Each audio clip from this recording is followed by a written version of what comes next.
ఈ రోజు మనం చర్చించుకోబోయేటువంటి అంశం గోల్డెన్ స్పైసెస్ గురించి తెలుసుకున్నాము. ఇటీవల జాతీయ పసుపు బోర్డు నేషనల్ టర్మరిక్ బోర్డును కేంద్ర వాణిజ్యము మరియు పరిశ్రమల శాఖ మంత్రి పీయూష్ గోయల్ న్యూఢిల్లీలో వీడియో కాన్ఫరెన్స్ ద్వారా ప్రారంభించారు.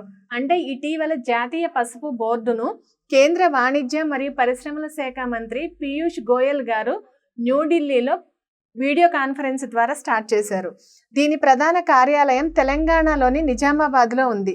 తెలంగాణ రాష్ట్రంలోని నిజామాబాద్ జిల్లాలో ఏ డేట్న అంటే జనవరి 14వ తారీఖున ఈ బోర్డును స్టార్ట్ చేశారు. పసుపును ఇండియన్ కేసరి లేదా గోల్డెన్ స్పైస్ అని పిలుస్తారు. పసుపును ఏమని పిలుస్తారు అంటే ఇండియన్ కేసరి లేదా గోల్డెన్ స్పైస్ అని పిలుస్తారు. భారతదేశం నుండి జరిగే పసుపు ఎగుమతుల్లో దాదాపు 30% ఎగుమతులు తెలంగాణ సమకూరుస్తుంది. అంటే ఇక్కడ చూడండి, మొత్తం మన భారతదేశం నుండి జరిగేటువంటి ఎగుమతుల్లో 30% తెలంగాణ నుంచి ఎగుమతి అవుతుంది. జాతీయ పసుపు బోర్డు కేంద్ర వాణిజ్య శాఖ మరియు పరిశ్రమల మంత్రిత్వ శాఖ కింద ఉంది. పసుపు బోర్డు మొదటి చైర్మన్ ఎవరు అంటే పల్లె గంగారెడ్డి.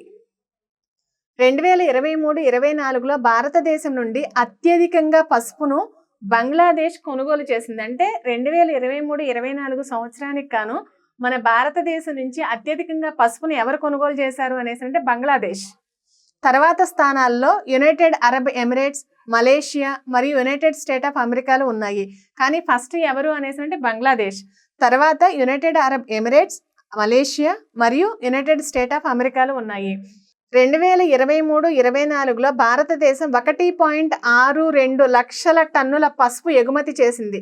అంటే ఎంత ఎగుమతి చేసిందో చూడండి. 2023-24లో భారతదేశము 1.62 లక్షల టన్నులు పసుపును ఎగుమతి చేసింది.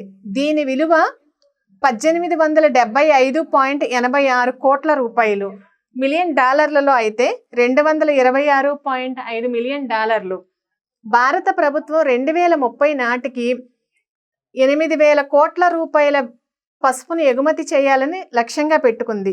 2023-24లో భారతదేశము 1875.86 కోట్లు ఎగుమతి చేయగా 2030 నాటికి 8,000 కోట్ల రూపాయలు లక్ష్యంగా పెట్టుకుంది. 2023-24లో మనం ఎన్ని రూపాయలు ఎగుమతి చేశాము, 2030 నాటికి మనం ఎన్ని కోట్లు లక్ష్యంగా పెట్టుకున్నామో ఒకసారి గమనించుకోండి. ఇక్కడ స్పైస్ బోర్డ్ ఆఫ్ ఇండియా ప్రకారము 2023-24లో మొత్తం పసుపు ఉత్పత్తి 10,74,526 టన్నులు. 2023లో భారతదేశంలో పసుపును అధికంగా ఉత్పత్తి చేసినటువంటి రాష్ట్రాలు మహారాష్ట్ర, తెలంగాణ, తమిళనాడు, కర్ణాటక ఆ తర్వాతి స్థానాల్లో ఉన్నాయి. భారతదేశంలోని 20 రాష్ట్రాల్లో దాదాపు 30 రకాల పసుపును పండిస్తున్నారు. అంటే మన భారతదేశంలో సుమారు 20 రాష్ట్రాల్లో పసుపును పండిస్తే దాంట్లో పసుపు ఎన్ని రకాలు ఉన్నాయనంటే 30 రకాల పసుపును పండిస్తున్నారు అనమాట. 20 రాష్ట్రాలలో మొత్తం 30 రకాల పసుపును పండిస్తున్నారు.